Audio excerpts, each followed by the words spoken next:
আসসালামু আলাইকুম বন্ধুরা, কেমন আছেন আপনারা? আশা করি সবাই ভালো আছেন। আলহামদুলিল্লাহ আমিও ভালো আছি। আবার একটি নতুন ভিডিও নিয়ে আপনাদের সঙ্গে চলে এসেছি মিজানুর রহমান আজারির ওয়াজ। আপনারা যারা যারা মিজানুর রহমান আজারির ওয়াজ শুনতে ভালোবাসেন তারা ফুল ভিডিওটি দেখতে থাকেন, আশা করি ভালো লাগবে। এমন একটি আমল আছে, প্রতি রাতে ওই আমলটা করে আমি বিছানায় ঘুমাতে যাই। এই আমলটা আল্লাহ তাআলার কাছে অত্যন্ত প্রিয় হতে পারে। এই কারণেই হয়তো বিশ্বনবী আমাকে জান্নাতি বলে ঘোষণা করেছে। চিল্লায় পড়তে হবে আল্লাহু আকবার। ওয়াল কাযিমিন আল গায়জ, রাগকে নিয়ন্ত্রণ করতে জানতে হবে। রাগ এটা ভয়ঙ্কর। অনেকে রাগ করতে করতে যে স্ট্রোক করে ফেলে, আছে না? হার্ট অ্যাটাক করে ফেলে। অনেকে রাগের মাথায় মারাও যায়, আছে না নাই? এটা ভয়ঙ্কর। এর আছে অনেক শারীরিক মানসিক অনেক প্রভাব, অনেক ক্ষতিকর প্রভাব আছে এই রাগের। রাগটা অনেকটা ঝড়ের মতো। কিসের মতো? ঝড় যেমনি একদিক থেকে এসে সব ভেঙে চুরে তছনছ করে লন্ড ভন্ড করে দিয়ে আরেক দিকে সাঁ করে চলে যায়, রাগও তেমন। একদিক দিয়ে আসে, সব শেষ করে দিয়ে আরেক দিকে চলে যায়, ঠিক কিনা? এর রাগের মাথায় পৃথিবীতে কত খুন খারাপি ঘটেছে, ঠিক কিনা? বাবা ছেলের মধ্যে রাগ আছে না নাই? বন্ধু বন্ধুর মধ্যে, বন্ধু কয় এটা আমারে দে, ওই বন্ধু বলে না দিব না, রেগে গেছে, কিলাকিলি ঘুষাঘুষি আছে না নাই? বাবা ছেলের মধ্যে জমি জমা নিয়ে হয় না অনেক সময়?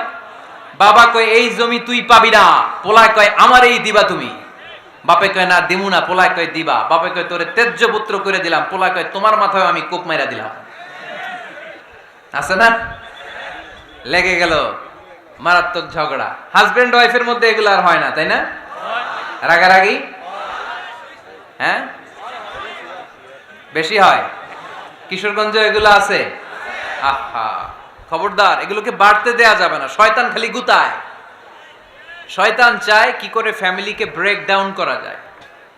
শয়তান একটা আরশের উপর বসে, অন্য শয়তানরা এসে বলে আমি ওজনে কম দেওয়াইছি, কারে কিছুই করস নাই তুই।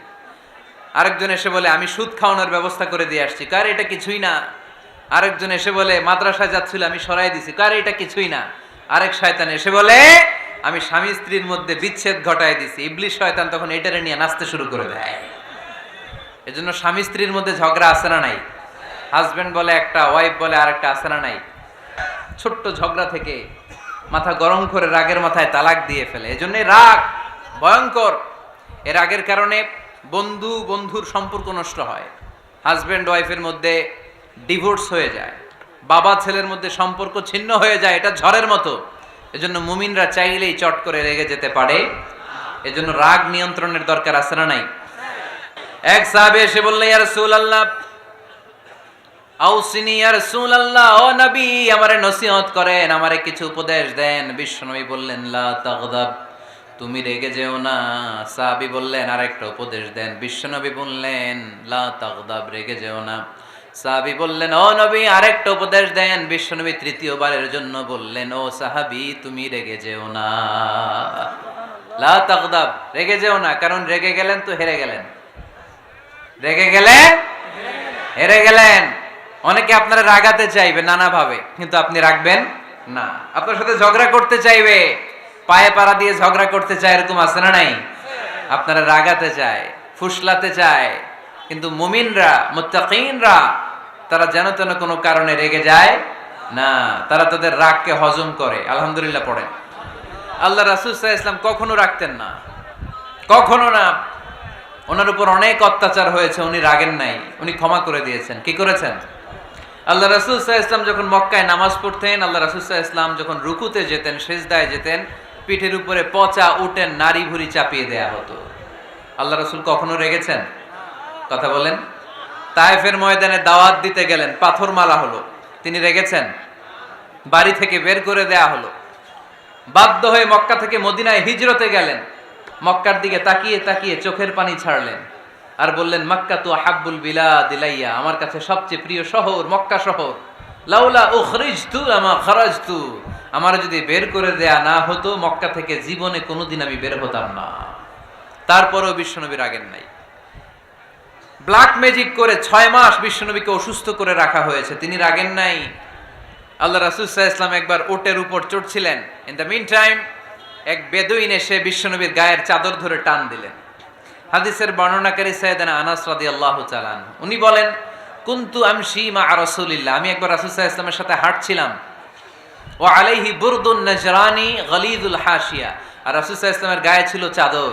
কি ছিল? আপনারা আজকে চাদর গায়ে দিয়ে আসছেন কেউ? আসছেন অনেকে। এই যে আমরা চাদর গায়ে দেই, আমাদের চাদরের এই পাশে মাঝে মাঝে কিছু ডিজাইন করা থাকে না? নাজরান দেশ থেকে নিয়ে আসা বিশ্বনবীর ওই চাদরের এইখানে খসখসে ডিজাইন ছিল। তো আল্লাহ রাসূল যখন চাদর গায়ে দেয়া, ওই বেদুইন যখন চাদর টান দিয়েছে, ওই খসখসে ডিজাইন আল্লাহ রাসূল সাল্লাল্লাহু আলাইহি ওয়াসাল্লামের ঘাড়ের চামড়া ছিঁড়ে ফেলেছে। আসছিল ভিক্ষা করতে। বেদুইন আসছে কি করতে? ভিক্ষা চাওয়ার স্টাইল দেখেন, ভিক্ষা চাওয়ার স্টাইল দেখছেন? আল্লাহ রাসূল সাল্লাল্লাহু আলাইহি ওয়াসাল্লামের চাদর ধরে এমন টান মেরেছে, ওই খসখসে চাদরের দাগ বিষ্ণু সাল্লাল্লাহু আলাইহি ওয়াসাল্লাম ঘাড়ের মধ্যে বসে ঘাড়ের চামড়া ছিঁড়ে গিয়েছে। বিষ্ণু প্রচন্ড ব্যথা পেয়েছেন, কিন্তু কিছুই বলেন নাই। ফালতাফাতা ইলাইহি রাসূলুল্লাহ, আল্লাহ রাসূল তার দিকে তাকালেন, তাকিয়ে সুম্মা দাহিক, ছোট্ট একটা মুচকি হাসি দিলেন। মুচকি হাসি দিলেন। ভিক্ষা করতে আসছে, চাদর ধরে টান মেরা ঘাড়ের চামড়া ছিঁড়ে ফেলছে, আর বলতে শুরু করছে, ইয়া মুহাম্মদ মুরলি মিন মালিল্লাহ, আল্লাহর যে সম্পদ আছে বাইতুল মালের সম্পদ থেকে আমার কিছু দাও, আমার কিছু নাই। আল্লাহ রাসূল সাল্লাল্লাহু আলাইহি ওয়াসাল্লাম ফাদাহিক, একটা মুচকি হাসি দিলেন, দিয়ে সে যা চেয়েছে তার হাতে সেটা উঠিয়ে দিলেন। চিল্লায় পড়েন সুবহান। তার মানে আমার নবী সহজে রাখতেন না। ওনার গায়ের উপর, দেহের উপর অত্যাচার করা হলে বিষ্ণু সাল্লাল্লাহু আলাইহি ওয়াসাল্লাম কখনো রাগেন নাই। মারা হয়েছে, পাথর মেরে রক্তাক্ত করা হয়েছে, পিটানো হয়েছে, আল্লাহ রাসূল সাল্লাল্লাহু আলাইহি ওয়াসাল্লাম কখনো রাগেন নাই। তবে আল্লাহর জমিনে আল্লাহর বিধান লঙ্ঘিত হওয়া মাত্রই বিষ্ণু সাল্লাল্লাহু আলাইহি ওয়াসাল্লাম রেগে যেতেন। পড়েন আল্লাহু আকবার। আল্লাহর বিধান লঙ্ঘিত হতে দিতেন না। যেই লোকটা নামাজ পড়া অবস্থায় ওটের পচা নারী বুড়ি চাপিয়ে দিলে রাগেন না, যাকে পাথর মারা হলে রাগেন না, চাদর ধরে টেনে গায়ের চামড়া ছিঁড়ে ফেললে রাগেন না, ওই ব্যক্তিটা আল্লাহর জমিনে আল্লাহর আইনের বিরুদ্ধে কথা বললে রেগে যেতেন। কারণ এটা আল্লাহর আইন। আল্লাহর আইনে সবাই সমান, এখানে উঁচু নিচু, there is no difference between black and white, between upper and lower, between the richer section of the society and poorer section of the society, between the prime minister, between the member of the parliament and the factory worker, rickshaw puller, everyone is totally equal, 100% equal in the eyes of Quran and Islam. চিল্লায় বলেন ঠিক কি না? আল্লাহর চোখে সবাই সমান। ওইখানে প্রধানমন্ত্রী নাই, ওইখানে প্রেসিডেন্ট নাই, ওইখানে এমপি নাই, ওইখানে রিকশাওয়ালা আর প্রধানমন্ত্রী আর প্রেসিডেন্ট এক কাতারে দাঁড়িয়ে আল্লাহর সেজদা দেয়। চিল্লায় বলেন ঠিক কি না? নিজেকে আক্রমণ করা হলে রাখতেন না, কিন্তু আল্লাহর জমিনে আল্লাহর বিধান লঙ্ঘিত হলে আল্লাহ রাসূল রেগে যেতেন। মদিনাতে এক মেয়ে চুরিতে ধরা পড়ল। চুরি করলে কি করতে হয়? আস-সারিকু ওয়াস-সারিকাতু ফাকতাউ আইদিয়াহুমা। বাংলাদেশে হাত কাটে, কি করে? জেলে দেয়। আর কি করে? হ্যাঁ, জরিমানা, জামাই আদর করে না। বিধান হচ্ছে হাত কেটে দাও। If anyone steal something precious, the government, the authority should cut down his right hand. আইনটা কার? বাংলাদেশে এরকম চোর আছে না নাই? দেশের টাকা পাচার করে, আছে না নাই? একটা চোর, ওকে ধরে যদি হাত কেটে টেলিভিশনে প্রচার করে দেয়া হতো, 17 কোটি মানুষ যদি দেখতো, এদেশে আর চোর খুঁজে পাওয়া যেত? যেত না। বনু মখজুমিয়া গোত্রের এক নারী চুরিতে ধরা পড়ল।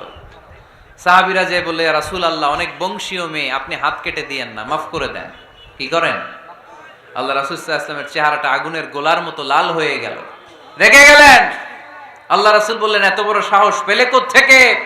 এটা আল্লাহর আইন। চিল্লায় বলো, কার আইন?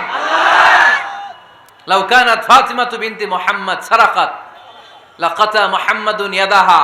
আরে বনু মখজুমিয়া গোত্রের মেয়ে তো দূরের কথা, আমার কলিজার টুকরা ফাতেমাও যদি চুরিতে ধরা পড়তো, আমি ফাতেমার ডান হাত কেটে দিতে 1 সেকেন্ডও দেরি করতাম না। কারণ বিধানটা কার? এত মাইট দেয়া হলো বিশ্বনবীকে, এত অত্যাচার করা হলো, তিনি রেগে যেতেন না। কিন্তু আল্লাহর জমিনে আল্লাহর বিধান লঙ্ঘিত হলে তিনি রেগে যেতেন। ঠিক কিনা? এজন্য আমাদের রাগটাও হতে হবে এমন, অপ্রয়োজনে আমরা রাখবো না, কিন্তু আল্লাহর জমিনে আল্লাহর বিধান যদি লঙ্ঘিত হয়, দুর্বলের উপর যদি সবলের অত্যাচার হয়, সমাজে যদি বিশৃঙ্খলা তৈরি হয়, তখন মুমিন রাগান্বিত হবে, বজ্র কণ্ঠে গর্জে উঠবে। চিল্লায় বলেন ঠিক কিনা? এছাড়া মুমিন রাগকে নিয়ন্ত্রণ করে। এটা মুত্তাকিদের বৈশিষ্ট্য। আল্লাযীনা ইউনফিকুনা ফিস সাররাই ওয়াদ দাররা। মুত্তাকিনদের প্রথম গুণ তারা দান করে। 2 নাম্বার গুণ রাগকে হজম করে। রাগকে হজম করতে রাজি আছেন সবাই? আজকে থেকে রাগটার একটু কমানো যাবে, থামানো যাবে তো? আল্লাহ তুমি কবুল করো, পড়ি আমিন। আল্লাহ রাসূল সাল্লাল্লাহু আলাইহি ওয়াসাল্লাম রাগ কমানোর কিছু পদ্ধতি আমাদেরকে শিখিয়েছেন। 2 সাহাবী ঝগড়া লাগলো, কথার পিঠে কথা, কথার নাম লতা। ঝগড়া করতে করতে এক সাহাবী রেগে মেগে আগুন। আল্লাহ রাসূল দেখতে লাগলেন আর বললেন, ইন্নী লা আ'লামু কালিমা লাউ ক্বালাহা লা যাহাবা যা আনহু। নিশ্চয়ই আমি এমন এক বাক্য জানি, এই বাক্যটা যদি এই সাহাবী পড়ে তাহলে তার রাগ মুহূর্তের মধ্যে ঠান্ডা হয়ে যাবে।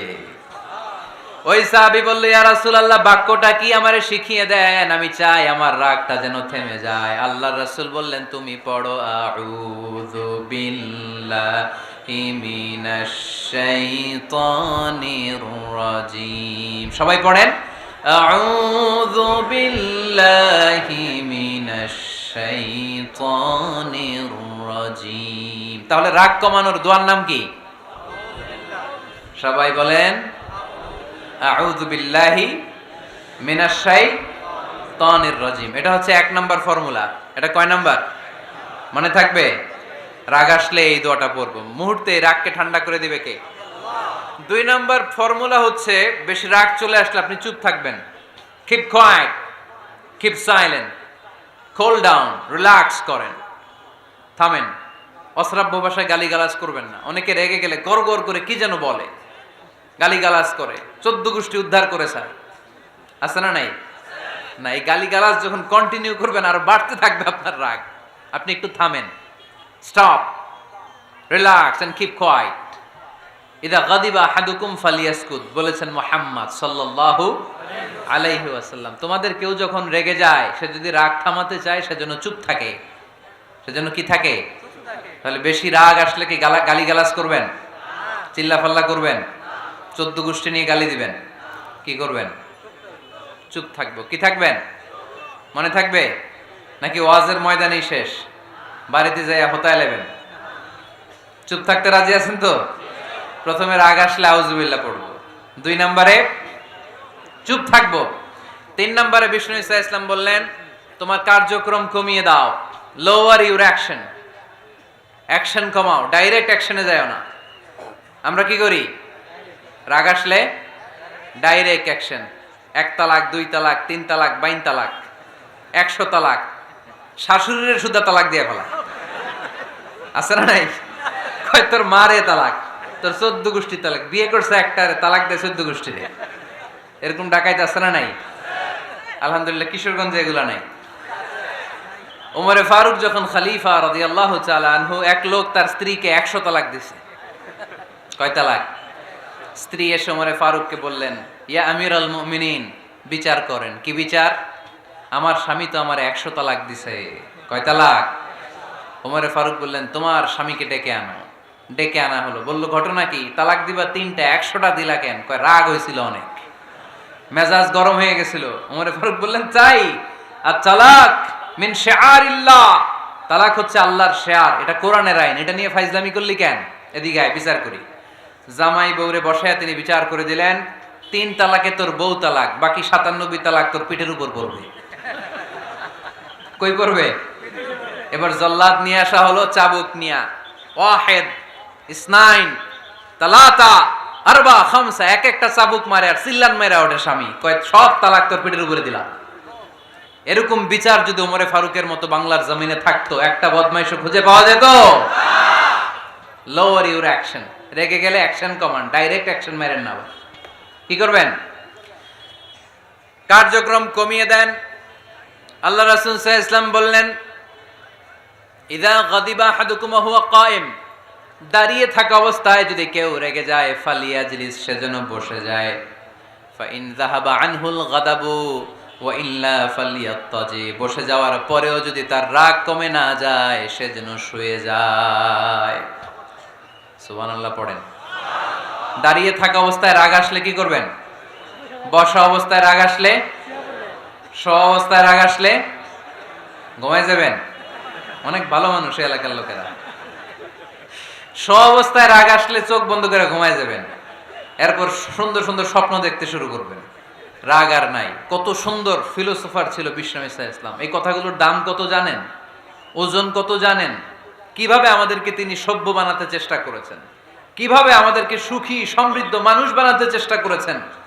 দাঁড়িয়ে থাকলে যদি রেগে যাও বসে পড়ো, বসে গেলেও যদি রেগে যাও শুয়ে পড়ো। সুবহানাল্লাহ পড়েন।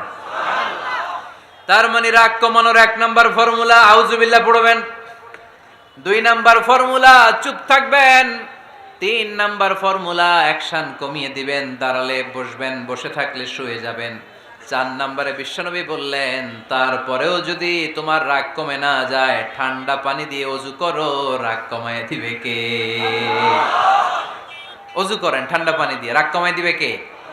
আল্লাহ রাসূল সাল্লাল্লাহু আলাইহি ওয়াসাল্লাম বলেন শাইতান ইন্নাল গাদাবা মিনাশ শাইতান, নিশ্চয়ই রাগ আসে শয়তান থেকে। রাগ এনে দেয় কে? একটু আওয়াজ করে বলেন না, এনে দেয় কে? রাগ এনে দেয় শয়তান। ও শয়তানু খুলিকা মিনান নার, শয়তান তৈরি আগুন দিয়ে। শয়তান তৈরি কি দিয়ে? ওয়ান নারু তুতফাউ বিল মা, আর আগুন নিভায় পানি দিয়ে। আগুন নিভায় কি দিয়ে? এজন্য তোমাদের কেউ যখন রেগে যায়, ইদা গাদিবা আহাদুকুম ফালিয়াতাওয়াদ্দা, সেজন্য ঠান্ডা পানি দিয়ে ওযু করে তার রাগটারে ঠান্ডা করে দিবে কে? সুবহানাল্লাহ পড়েন। মনে থাকবে সবার? 1 নাম্বার, রাগ আসলে 1 নাম্বারে কি করবেন? আউযুবিল্লাহ পড়বেন। 2 নাম্বার চুপ থাকবেন। 3 নাম্বার বসে যাবেন, শুয়ে যাবেন। 4 নাম্বার ওযু করবেন। রাজি আছেন? মাথায় ঠান্ডা পানি দিবেন, চেহারায় ঠান্ডা পানির ঝাপটা দিবেন, দেখবেন আপনার রাগকে ঠান্ডা করে দিছে কে?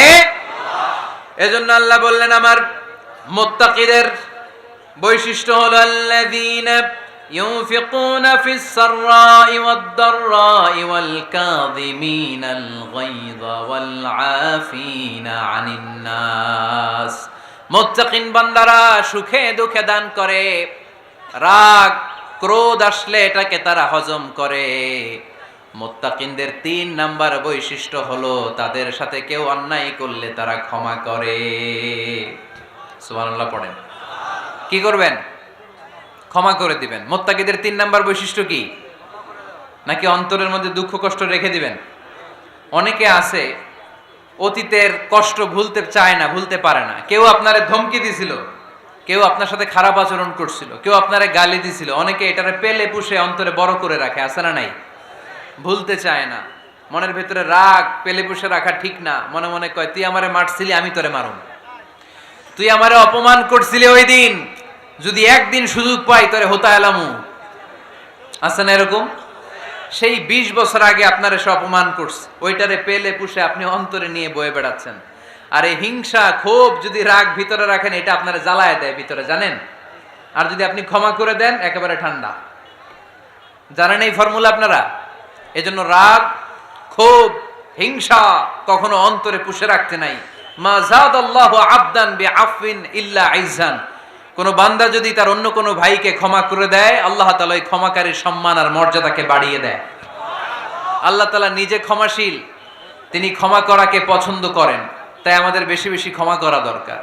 এজন্য এখন কেউ যদি আপনার সাথে খারাপ আচরণ করে, আপনার উপর জুলুম করে, অন্যায় করে, কি করবেন? মাফ করে দিবেন। মাফ করতে রাজি আছেন তো? আচ্ছা সবাই বুঝে শুনে উত্তর দেন। আল্লাহ পাক আমাদের সব গুনাহগুলো ক্ষমা করে দেখ, আমরা চাই কি চাই না? আল্লাহ আমাদেরকে মাফ করুক, আমরা চাই কি চাই না? দেখেন আমরা কিন্তু ঠিকই আল্লাহর কাছে ক্ষমা চাই, কিন্তু আমরা নিজেরা নিজেদেরকে ক্ষমা করতে পারি না। নিজেরা নিজেদেরকে ক্ষমা করি না। সে আমার সাথে খারাপ আচরণ করছে, আমি ক্ষমা করতে পারি না। ও আমারে গালি দিছিল, আমি ক্ষমা করি না, কিন্তু আমি কিন্তু ঠিকই আল্লাহর কাছে ক্ষমা চাই। মনে রাখবেন কিশোরগঞ্জের ভাইয়েরা, আল্লাহর কাছ থেকে ক্ষমা পেতে হলে আগে ক্ষমা করতে হবে। ঠিক কিনা বলেন? আল্লাহর কাছ থেকে ক্ষমা পেতে হলে আগে কি করতে হবে? ক্ষমা করে দিতে হবে। আল্লাহর কাছে আমরা ক্ষমা চাই, কিন্তু আমরা নিজেরা নিজেদেরকে ক্ষমা করতে পারি না। আপনি যদি মুত্তাকি হতে চান, আগে মানুষকে ক্ষমা করতে হবে। রাজি আছেন তো? আল্লাহ রাসূল সাল্লাল্লাহু আলাইহি ওয়াসাল্লাম যে কোনো পরিস্থিতিতে, যে কোনো অত্যাচারের বিপরীতে তিনি ক্ষমা করে দিতেন। সুবহানাল্লাহ পড়েন। এজন্য মাফ করার বৈশিষ্ট্য অর্জন করতে হবে প্রিয় ভাইরা। আমরা অনেকেই অন্যের ব্যাপারে অনেক তিক্ত অভিজ্ঞতা, আমারে গালি দিছিল, আমারে ঠকাইছিল, এগুলো ভুলতে পারি না। আছে না নাই? এগুলো ভুলে যান। ভুললে দেখবেন সব ঠান্ডা, হৃদয়টা ঠান্ডা। এবং এটা গবেষণায় প্রমাণিত হয়েছে যারা অন্যকে ক্ষমা করে দেয় এদের রাতের ঘুম ভালো হয়। যারা অন্যকে ক্ষমা করে দেয় এরা স্বস্তিতে থাকে, এদের কোনো মেন্টাল স্ট্রেস থাকে না, এদের হার্ট অ্যাটাক হয় না, এরা স্ট্রোক করে না। আলহামদুলিল্লাহ পড়েন।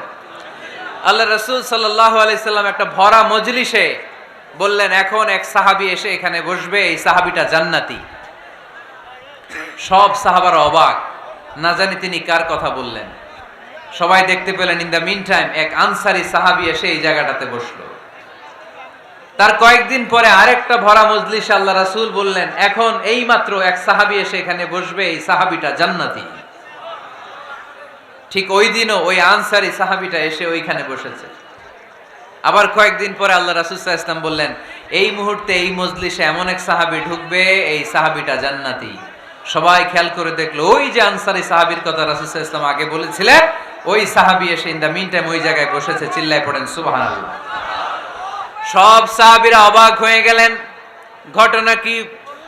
কি এমন গোপন আমল করে এই সাহাবী, যে গোপন আমলের কারণে তিনটা ভরা মজলিসে বিশ্বনবী এই সাহাবীকে বললেন জান্নাতি।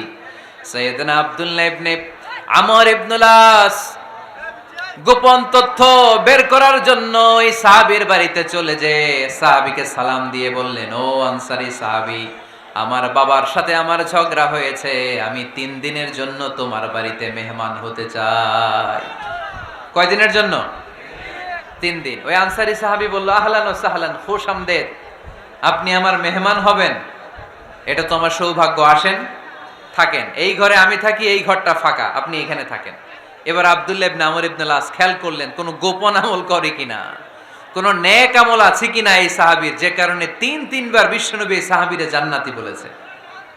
3 দিন টানা 3 দিন লক্ষ্য করার পরে সাইয়েদনা আব্দুল্লাহ ইবনে আমর ইবনুল আস এই সাহাবীর মধ্যে তেমন বিশেষ কোনো নেক আমল, গোপন আমল আর দেখতে পায় নাই। 3 দিন যখন শেষ, যাওয়ার পথে বলে, ভাই আসলে আমার আব্বার সাথে আমার তেমন কোনো ঝগড়া টগড়া হয় নাই, ঝগড়া টগড়া কিছু না, আমি বিশেষ একটা কারণে এসেছি।